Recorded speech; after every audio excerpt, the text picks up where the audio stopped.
It was summer 2021. My online school finally finished and I was ready to go all out in binging my favorite show at the time, which was called Community. I was obsessed with it. There's hundreds and hundreds of episodes and I'd consumed so many episodes.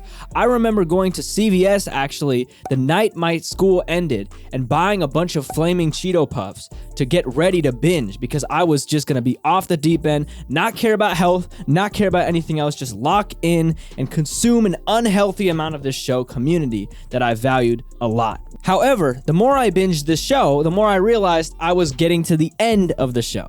And that brought me a lot of sadness knowing that eventually I'd have to finish the show and I wouldn't have this sense of community that I ironically got from Community. Because of this, I decided to make a song called Community about how I was addicted to this show.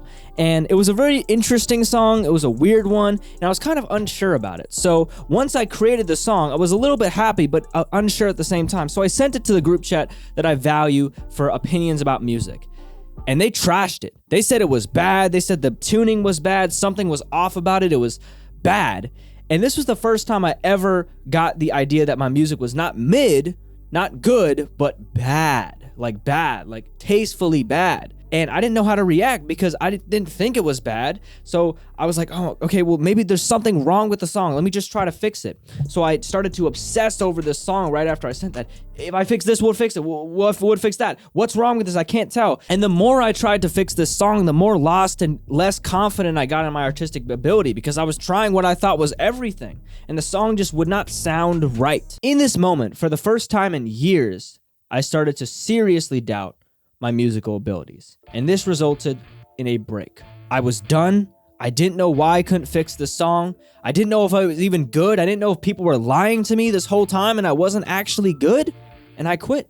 I stopped working on music. So I just went to my normal job every single day, picked up groceries, came back home. Before I even got into music, my first passion was game design as a child. I'd be in game design academies. I'd always loved creating new characters, and coding wasn't my favorite, but I'd do it to get the games done. Instead of doing music, I started to do game design again. I looked into Game Maker, started creating a game, doing sprites because I did not find love in music. For the first time in 4 years, I actually quit music. So I'd continue to do game design, go to my job, pick up groceries, and this cycle would eventually keep going.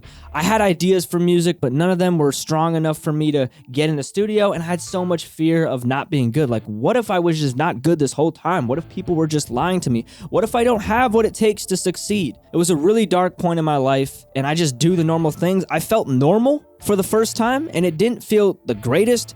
It felt okay. It felt like I was just living through the days of life. And then one time, when I was coming back from my job, picking out groceries, I had this melody in my head. See, I've always had melodies in my head, and that's pretty much how I get songs done. I have a melody that I can't get out of my head, put it in a voice memo, and then turn it into a song whenever I feel like it. I had this idea in my mind, and I kind of wanted to do it, but I was not sure because what if I failed again? What if this song ended up worse than the last one? What if I really don't have what it takes? What would that do to my confidence? It would absolutely crush it. But this time, unlike all the other times, this melody was so strong in my head that I thought and knew I had to make something out of it. And then I was like, you know what? This might not be the best song ever, but let's just try and see what happens. We haven't been in the studio for a while. We're probably not going to make the greatest song ever first, but let's get back into it to see what it's like. So I went back home, I produced the beat immediately, and I recorded the song. This song ended up being my song Driving, which is currently my biggest song on Spotify and one of my biggest songs that I've ever released. Driving is a song that people I know not only like, but come up to me and say, yo, that one is the one. And this song was actually created during my least confident stage. My most popular song was created during my least confident stage after taking a break for 2 weeks, being unsure of my abilities. The first thing I came back to was that. And fun fact, I even thought of re-recording the song later on because I had it in the vault and I didn't know if I wanted it to sound different because of the mic quality. I tried re-recording it and I went with the original because the original just fit the feeling better and sounded more original and authentic to what I wanted to do. What I want to emphasize from this story is the first words that I ever uttered on a microphone after my hiatus ended up being one of my biggest songs ever. And I did not feel confident. I did not feel like I deserved this. I did not know if I was going to ever get back in the studio. But with that energy, surprisingly enough, I made one of my best songs. What does this mean? What does this mean to y'all? I made this video because someone suggested, how do we get over imposter syndrome? And imposter syndrome is what I went through throughout this whole process, doubting my abilities, doubting if I deserved this, doubting if I was good enough. But even with imposter syndrome, I made great things. We always have this myth that you have to be super confident to make great music. You have to be in a certain vibe to make something good. But all vibes are valuable. Imposter syndrome is something that I think all creators have. We doubt ourselves at times, but just because you doubt yourself does not mean that you can't make something good, if not great. I made a song that a lot of people consider my best song.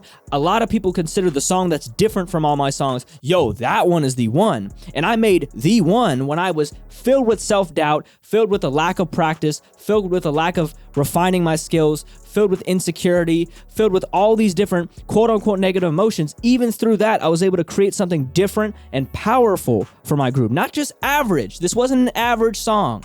This was one of my best songs. So when you're feeling, oh man, am I good enough?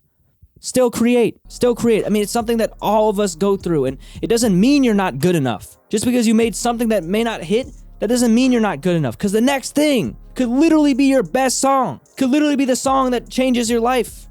The song that everyone's like, whoa. All I'm saying with this is imposter syndrome. I don't know how to solve it, but it is not an obstacle to you making your best music, making your best content. So don't let it be an obstacle that prevents you from creating what could be your best moment.